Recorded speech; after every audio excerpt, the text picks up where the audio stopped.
Perkembangan sepak bola Indonesia perlahan namun pasti mulai menunjukkan wajah barunya. Terutama di level tim nasional senior, performa mereka kini tak lagi dipandang sebelah mata.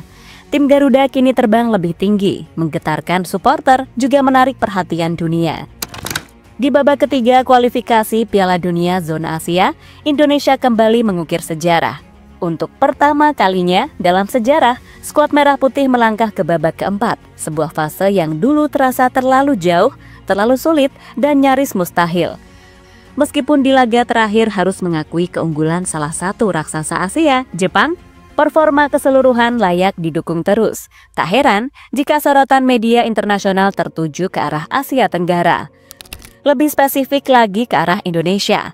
Mereka melihat bukan hanya tim yang sedang naik daun, tapi potensi besar yang selama ini tertidur. Kini, Indonesia tak lagi sekedar peserta, kita adalah pesaing, ancaman.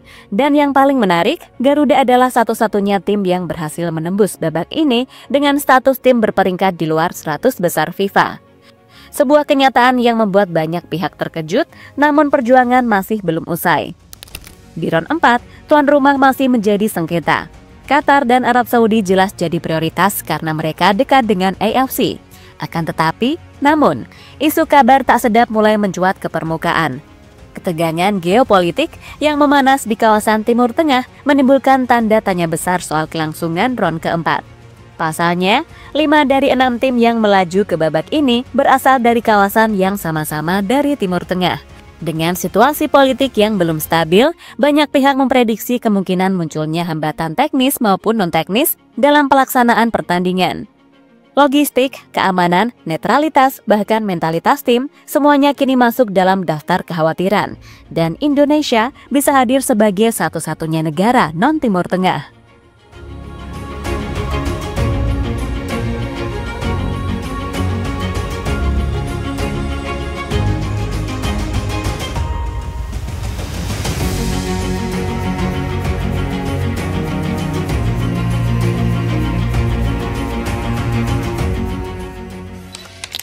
Dalam lanskap geopolitik Timur Tengah yang terus bergolak, ketegangan antara Iran dan Israel kembali memuncak.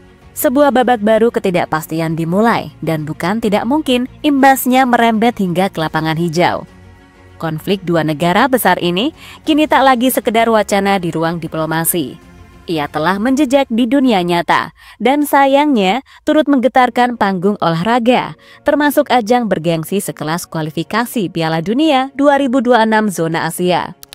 Sebagai dua negara yang ditunjuk AFC menjadi tuan rumah putaran keempat kualifikasi, Qatar dan Arab Saudi kini tengah berada di tengah pusaran tegangan kawasan. Konflik bersenjata, bahkan jika tak menyentuh langsung tanah mereka, tetap menciptakan bayang-bayang ancaman yang sulit diabaikan. Semua mata tertuju pada serangan udara Israel ke wilayah strategis di Iran yang terjadi pada Kamis 12 Juni 2025. Aksi ini seketika menyulut reaksi berantai. Iran pun tak tinggal diam, meluncurkan serangan balasan dalam skala besar ke arah Israel. Efek domino dari konfrontasi ini mulai terasa. Kekhawatiran muncul. Akankah konflik meluas, menyeret negara-negara tetangga ke dalam badai yang sama?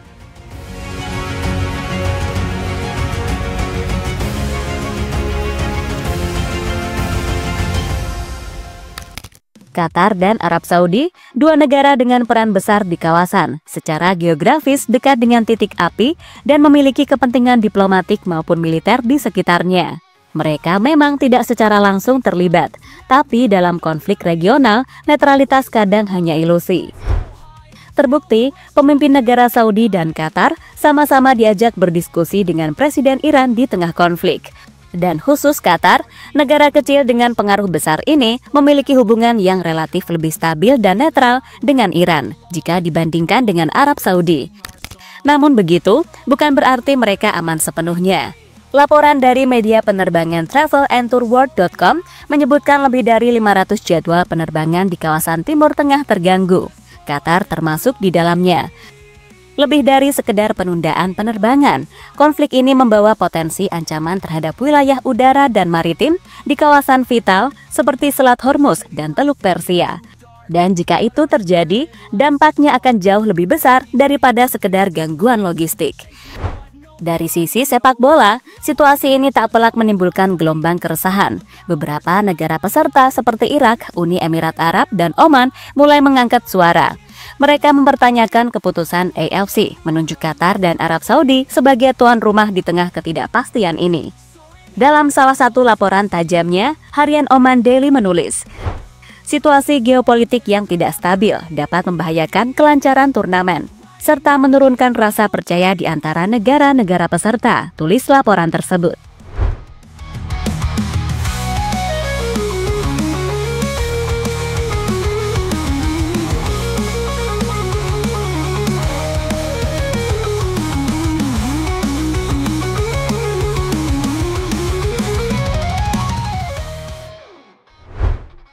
Ya, akan sangat beresiko jika AFC memaksakan round 4 tetap berlangsung di Qatar dan Arab Saudi, mengingat potensi meluasnya konflik Israel yang merembet wilayah lain di Timur Tengah.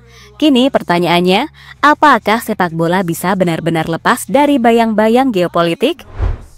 Atau Indonesia saja yang jadi tuan rumah sebagai satu-satunya negara non-Timur Tengah? Ya, banyak yang berharap demikian.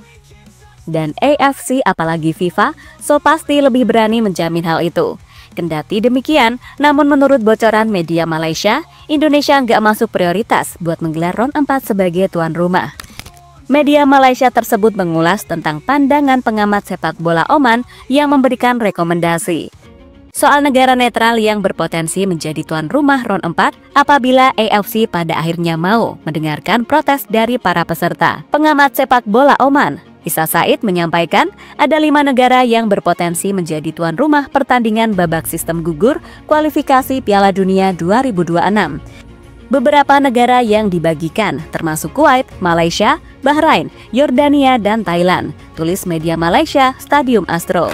Ya, bahkan media Malaysia tadi sudah berandai-andai Stadion Bukit Jalil akan menjadi saksi sejarah penting lolosnya timnas Indonesia ke Piala Dunia 2026.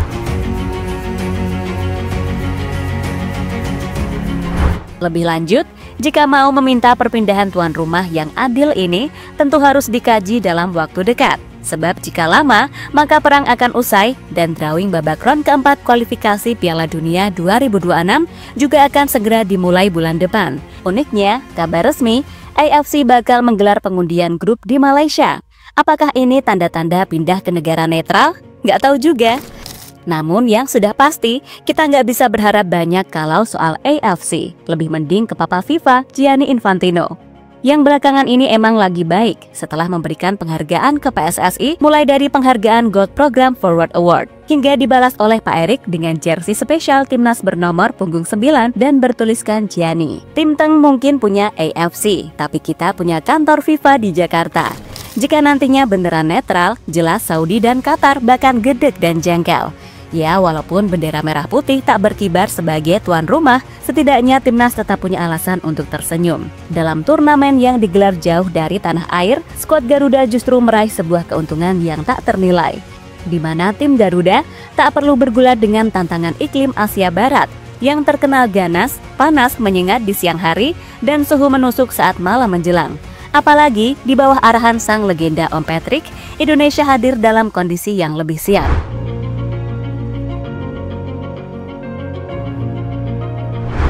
Pada intinya, hingga kini AFC masih belum mengeluarkan keputusannya dalam merespon situasi konflik Israel versus Iran yang kian meruncing. Yang jelas, ini berbahaya jika terjadi dalam jangka waktu panjang.